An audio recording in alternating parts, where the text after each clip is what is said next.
when I'm starting talks like this, I usually do a whole spiel about sustainability because a lot of people out there don't know what that is. This is a crowd that does know what it is, so I'll just do like the 60-second crib note version, right? So just bear with me, we'll go real fast, fill in the blanks. Sustainability, small planet, right? Picture little Earth circling around the sun. About 1 million years ago, a bunch of monkeys fell out of trees, got a little clever, harnessed fire, invented the printing press, made luggage with wheels on it, and built the society that we now live in.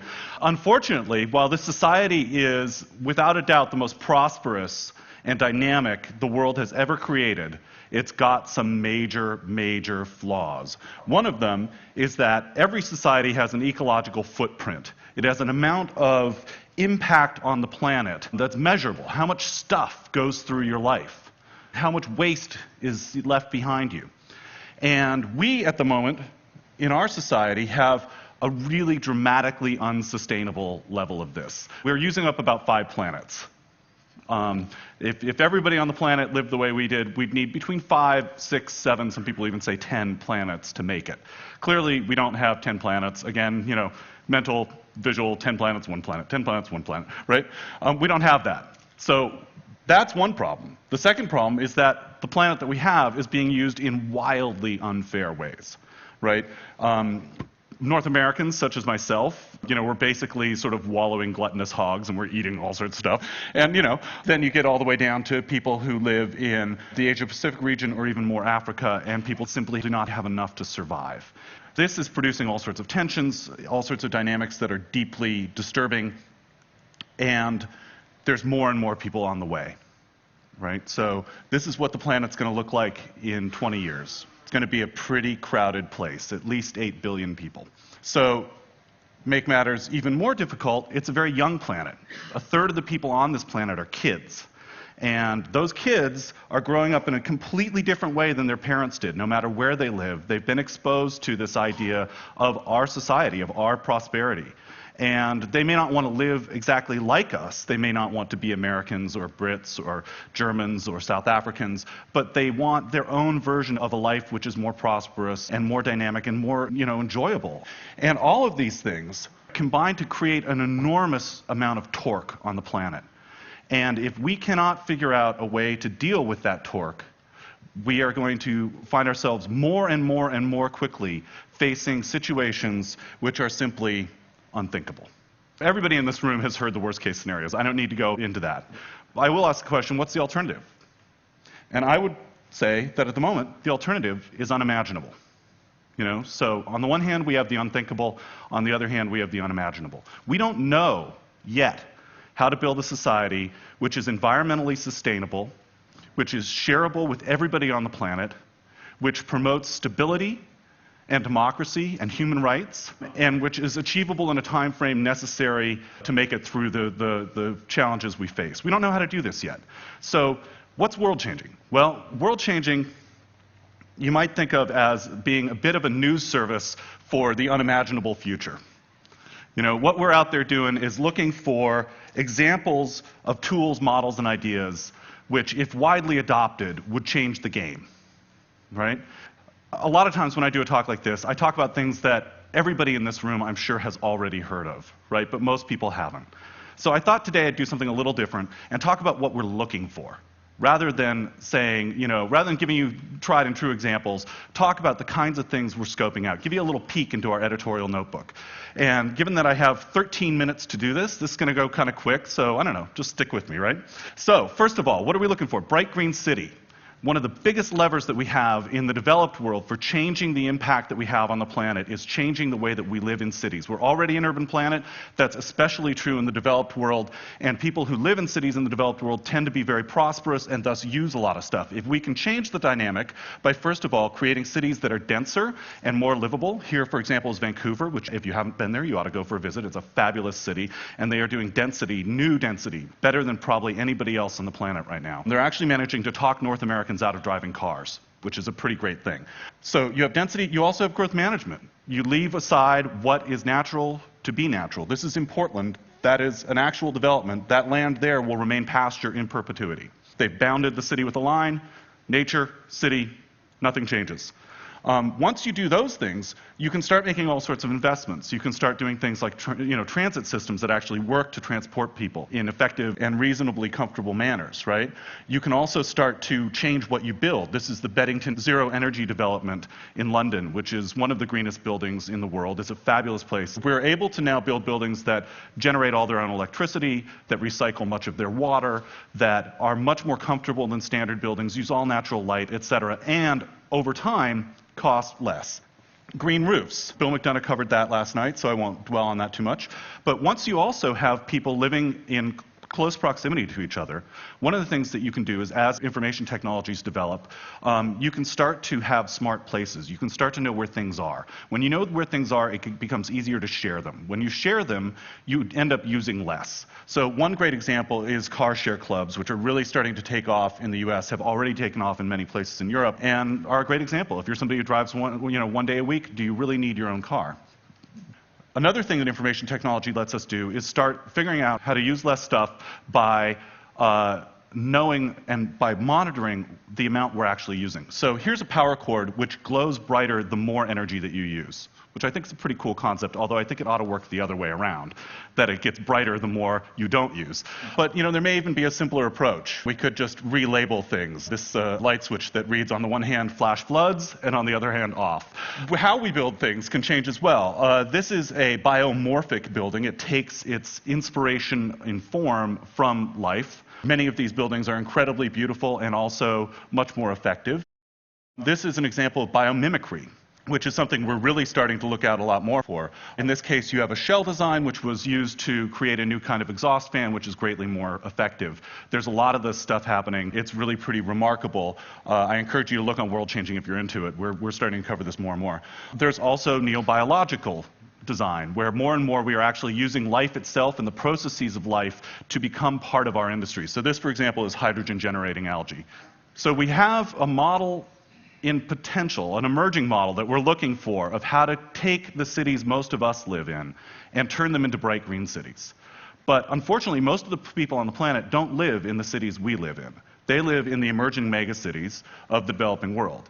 And there's a statistic I often like to use, which is that we're adding a city of Seattle every 4 days, a city the size of Seattle, to the planet every 4 days. I was giving a talk about 2 months ago, and this guy who'd done some work with the UN came up to me and was really flustered, and he said, "Look, you've got that totally wrong. It's totally wrong. It's every 7 days." So we're adding a city the size of Seattle every 7 days, and most of those cities look more like this than the city that you or I live in. Most of those cities are growing incredibly quickly. They don't have existing infrastructure. They have enormous numbers of people who are struggling with poverty and enormous numbers of people who are trying to figure out how to do things in new ways, right?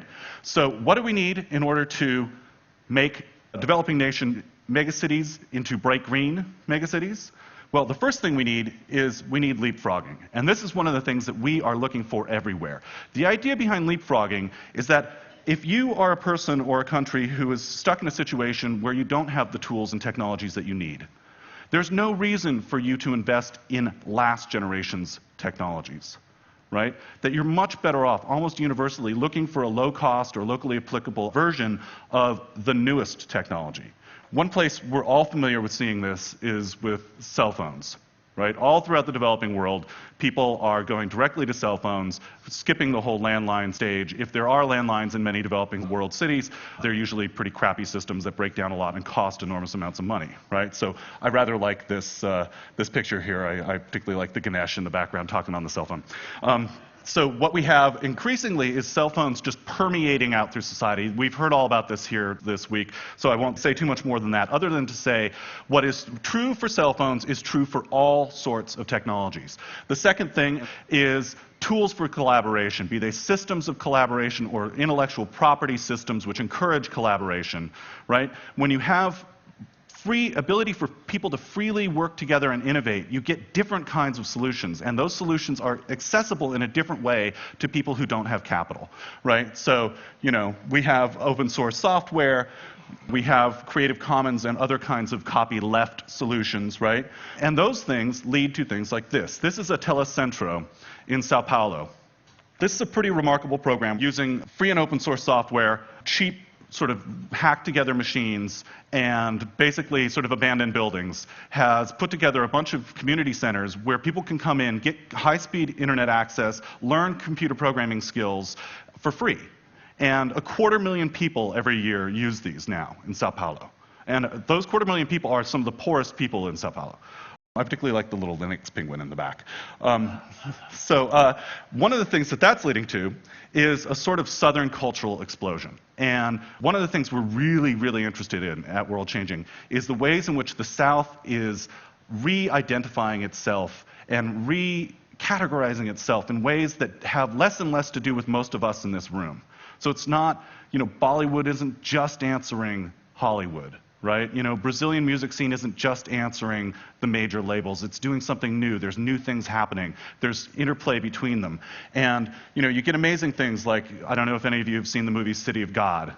Yeah, it's a fabulous movie if you haven't seen it. And it's all about this question in a very artistic and indirect kind of way. You have other radical examples where the ability to use cultural tools is spreading out. These are people who've just been visited by the Internet Bookmobile in Uganda, and who are waving their first books in the air, which I just think that's a pretty cool picture, So you also have the ability for people to start coming together and acting on their own behalf in political and civic ways, in ways that haven't happened before. And as we heard last night, as we've heard earlier this week, are absolutely fundamentally vital to the ability to craft new solutions. Is we've got to craft new political realities. And I would personally say that we have to craft new political realities not only in places like India, Afghanistan, Kenya, Pakistan, what have you, but here at home as well.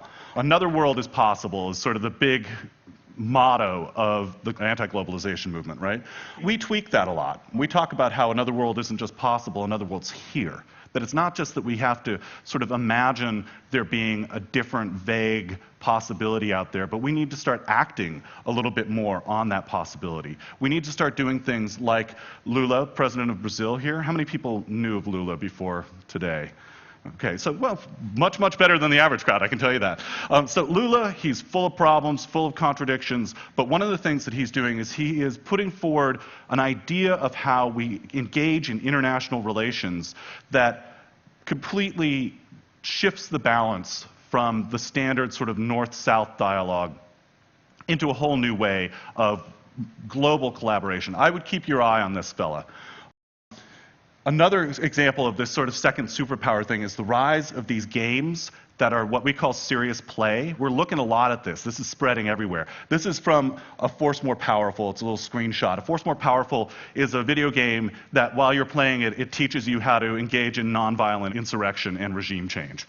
Here's another one. This is from a game called Food Force, which is a game that teaches children how to run a refugee camp.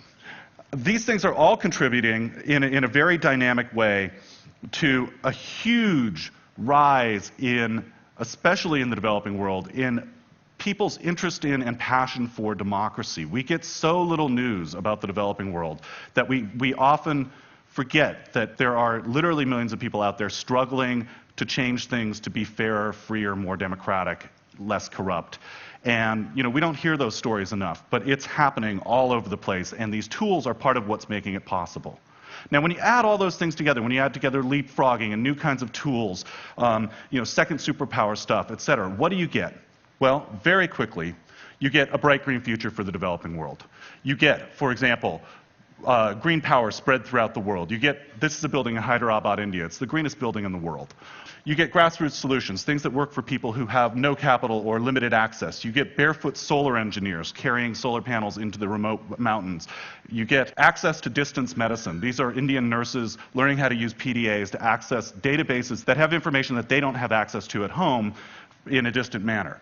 You get new tools for people in the developing world. These are LED lights that help the roughly billion people out there for whom nightfall means darkness to have a new means of operating. These are refrigerators that require no electricity. They're pot within a pot design. And you get water solutions. Water is one of the most pressing problems. Here's a design for harvesting rainwater that's super cheap and available to people in the developing world. Here's a design for distilling water using sunlight.